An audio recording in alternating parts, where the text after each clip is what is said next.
The next farm on our tour was Sam Johnston's property near Young. Sam has 80 acres on which he farms chickens, turkeys, pigs, cattle and fruit. Sam has pastured poultry, as did Richard Statham in our prior farm visit.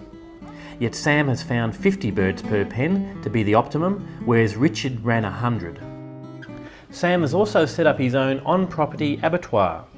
It probably costs about $25,000 to set up, doing your own labour, and that's for the stainless steel, the panel, fridges and all of that sort of equipment. It would be more now, but this was 5 or 6 years ago.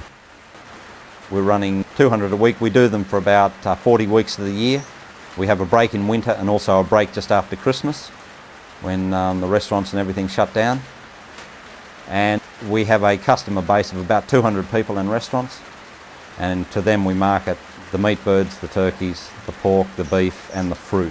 All the waste from the processing works is composted, aerobic composted with the bedding from the chicks and the turkey bedding.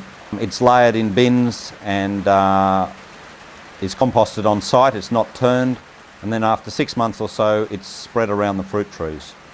That's spread in winter, and we make about 25 to 30 tonnes a year using the waste from the processing works. The fertility from the chooks is tremendous that goes onto the pasture. That's developing all the time.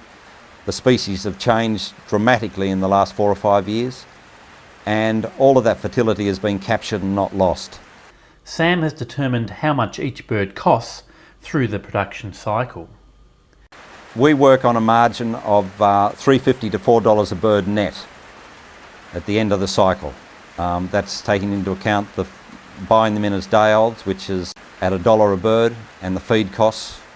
So we look at that margin. So it's pretty good really. It turns over quite quickly.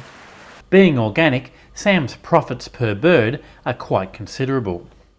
With our feed costs the way they are, it means we can market them at a reasonable price. We sell them for $5 a kilo on farm, or slightly more if we deliver them.